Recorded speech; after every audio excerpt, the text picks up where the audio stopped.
seria uma injustiça muito grande que eu faria como juiz. E todos no tribunal,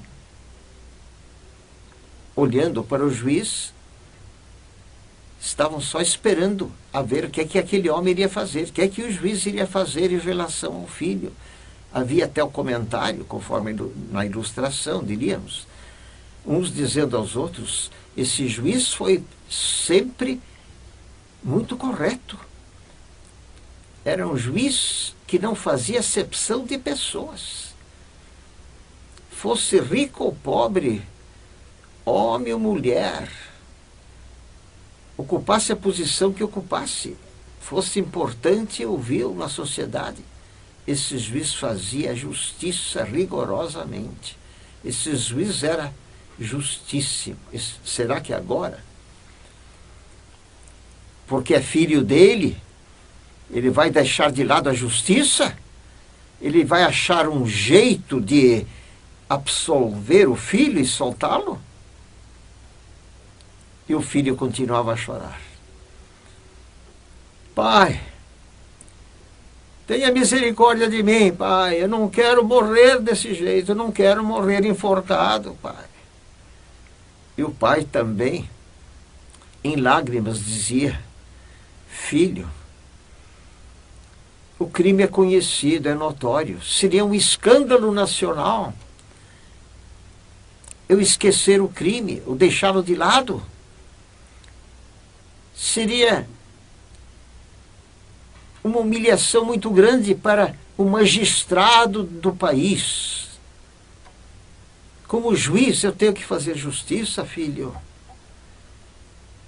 Dói-me dizê-lo, mas eu tenho que condená-lo para fazer justiça. E o filho chorava. E finalmente o pai dizia: filho, pare de chorar. O papai vai dar uma solução ao seu problema. A justiça vai ter que ser cumprida, sim. O castigo vai ter que ser aplicado, sim. Mas papai vai morrer em seu lugar.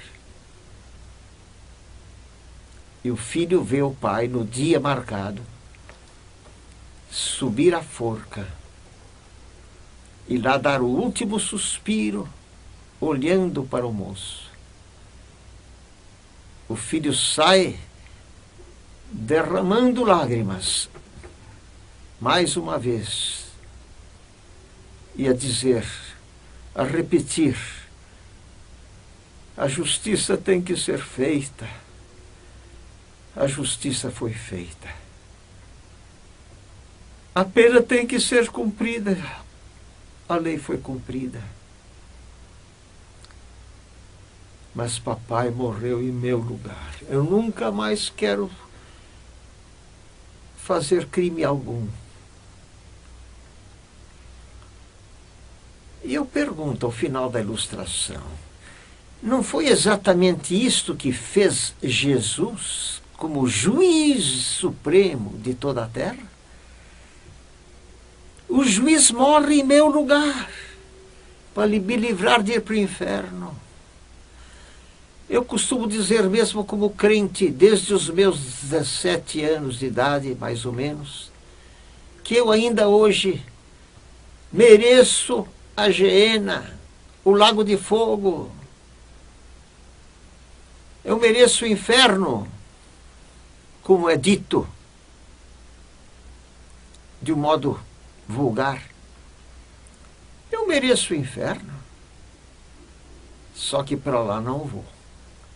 Glória seja dada ao meu Salvador Jesus Cristo. Ele sofreu o equivalente do inferno em meu lugar.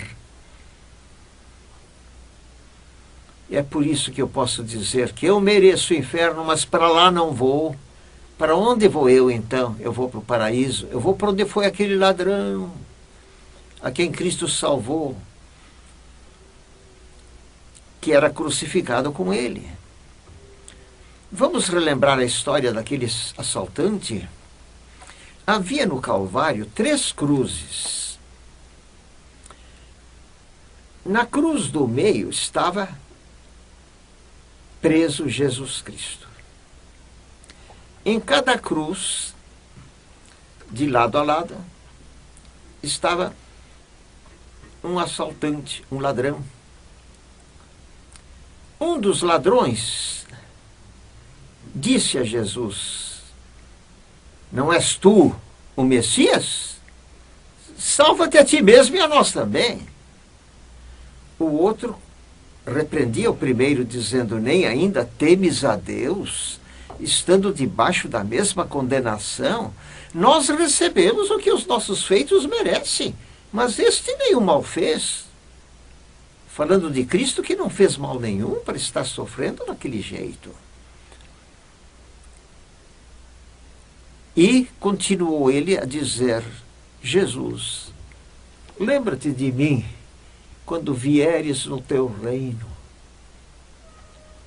E Jesus imediatamente lhe responde: em verdade te digo que hoje estarás comigo no paraíso.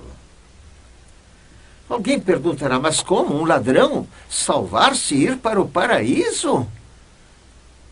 Não há uma injustiça muito grande nisso? Não, injustiça não há. Porque Cristo já sofreu o castigo que o ladrão e todo mundo merece. Ele sofreu o castigo equivalente, oferecendo a si mesmo como substituto tanto do ladrão como de todos os homens. E por que não se salvam todos, então? Vem a pergunta. Por que não se salvam todos automaticamente, já que Cristo pagou por todos? Eu faço uma outra ilustração para mostrar que Deus, apesar de Cristo ter pago a dívida por todos os homens, Deus não vai salvar todos os homens, não. Ele só vai salvar os que vão a Ele através de Cristo, ligados a Cristo, num casamento espiritual com Jesus, assim diríamos. Mas eu vou dizer, numa ilustração, que Deus não vai forçar ninguém a ir ter com Ele. Deus quer o homem livre.